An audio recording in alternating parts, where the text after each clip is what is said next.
Pernahkah Anda membayangkan, di balik kemasan makanan yang tampak praktis dan ringan, ternyata ada ancaman tersembunyi bagi lingkungan? Ya, styrofoam, bahan yang sering kita temui sebagai pembungkus makanan, ternyata menyimpan berbagai kontroversi. Namun, di sisi lain, inovasi Mealbox sebagai alternatif mulai bermunculan dan menawarkan solusi yang lebih ramah lingkungan.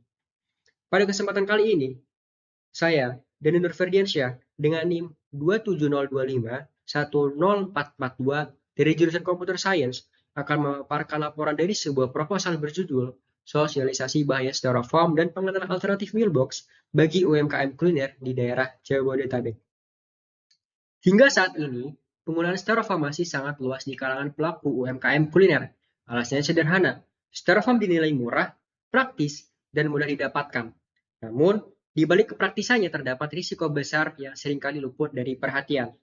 Styrofoam mengandung senyawa stirena, yaitu bahan kimia yang berbahaya bagi kesehatan manusia. Paparan stirena dalam jangka panjang dapat meningkatkan risiko gangguan pada sistem saraf, pernapasan, bahkan berpotensi bersifat karsinogenik atau memicu kanker. Selain membahayakan kesehatan, styrofoam juga menjadi ancaman serius bagi lingkungan. Bahan ini sangat sulit terurai secara alami, sehingga seringkali menumpuk di tanah dan di laut. Akibatnya, styrofoam mencemari lingkungan, merusak ekosistem, serta membahayakan kehidupan hewan, khususnya biota laut yang seringkali tidak sengaja memakainya. Penggunaan styrofoam yang tidak bertanggung jawab juga bertentangan dengan upaya pencapaian Sustainable Development Goals atau SDGs, khususnya pada poin 12, yaitu mengenai konsumsi dan produksi yang bertanggung jawab yang menekankan pentingnya mengurangi limbah dan memilih produk ramah lingkungan. Berdasarkan latar belakang tersebut, terdapat beberapa pertanyaan utama yang menjadi fokus dalam laporan ini. Yang pertama, mengapa para pelaku UMKM masih memilih menggunakan styrofoam sebagai kemasan makanan, meskipun telah diketahui dampak negatifnya bagi kesehatan dan lingkungan? Yang kedua, tantangan apa saja yang dihadapi oleh UMKM dalam beralih ke kemasan ramah lingkungan, baik dari segi biaya, ketersediaan, maupun pengetahuan? Dan yang ketiga, bagaimana cara yang efektif untuk menyosialisasikan solusi alternatif kemasan ramah lingkungan agar dapat diterima dan diimplementasikan oleh para pelaku UMKM. Berdasarkan hasil temuan dari proyek sosialisasi yang telah kami lakukan, dapat disimpulkan bahwa styrofoam masih menjadi pilihan utama bagi sebagian besar pelaku UMKM kuliner. Hal ini tidak lepas dari sifat styrofoam yang praktis, ringan, dan mudah diperoleh. Harganya juga relatif murah.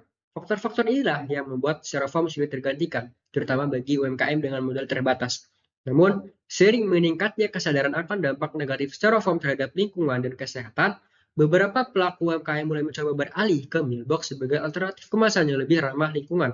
Meski sebagian besar masih dalam tahap percobaan, langkah ini menunjukkan adanya perubahan pola pikir dan kepedulian terhadap isu lingkungan. Kemudian, respons pelanggan terhadap penggunaan Mealbox sebagai kemasan alternatif umumnya sangat positif. Tidak ditemukan keluhan berarti. Bahkan beberapa pelaku usaha mencatat adanya peningkatan kepercayaan dan loyalitas pelanggan setelah beralih ke kemasan ramah lingkungan. Hal ini membuktikan bahwa konsumen semakin peduli terhadap aspek keberlanjutan dalam bisnis kuliner. Meski demikian, proses transisi ke kemasan ramah lingkungan tidaklah mudah. Tantangan utama yang dihadapi UMKM meliputi harga Mealbox yang cenderung lebih mahal dibandingkan styrofoam, terbatasnya ketersediaan pemasok, serta perlunya penyesuaian dalam operasional usaha. Kendala-kendala inilah yang menjadi perhatian utama dalam upaya mendorong penggunaan kemasan ramah lingkungan secara lebih luas di kalangan UMKM kuliner.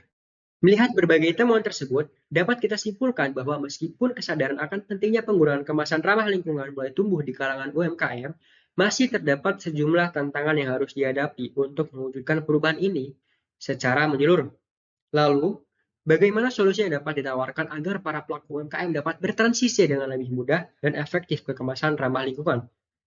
Yang pertama, pelaksanaan kegiatan sosialisasi dapat dilakukan melalui berbagai metode, baik secara digital maupun tatap muka.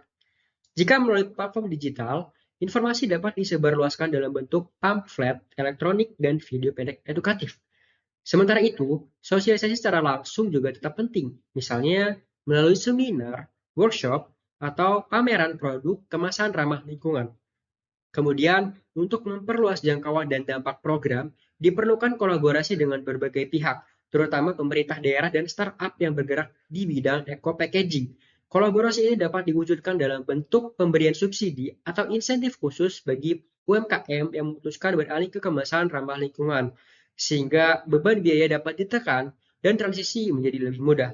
Dengan ini, diharapkan UMKM kuliner di Jabodetabek dapat lebih cepat beradaptasi dan berkontribusi dalam menciptakan lingkungan yang lebih sehat dan berkelanjutan.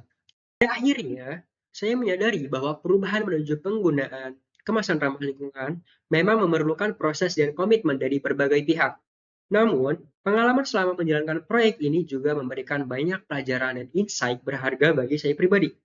Melalui wawancara yang saya lakukan, saya mendapatkan perspektif yang sangat menarik terhadap perjalanan seorang pelaku UMKM dalam mengadopsi praktik bisnis yang lebih ramah lingkungan. Salah satu hal yang paling mengesankan bagi saya adalah bagaimana kesadaran lingkungan ternyata dapat tumbuh secara organik, dipengaruhi oleh berbagai faktor seperti edukasi dari media sosial hingga umpan balik langsung dari pelanggan. Saya juga menyadari bahwa perubahan kecil seperti mengganti kemasan makanan dari styrofoam ke meal box ternyata bisa memberikan dampak yang jauh lebih luas. Tidak hanya berdampak positif bagi lingkungan, tetapi juga membawa manfaat bagi aspek bisnis itu sendiri. Pengalaman ini membuktikan bahwa keputusan untuk beralih ke praktik yang lebih ramah lingkungan tidak harus mengorbankan keberhasilan usaha. Keduanya justru bisa berjalan beriringan. Secara pribadi, pengalaman ini memberikan saya keyakinan bahwa perubahan menuju bisnis yang lebih ramah lingkungan sangat mungkin untuk diwujudkan, asalkan ada kolaborasi, edukasi, dan komitmen yang kuat dari semua pihak yang terlibat.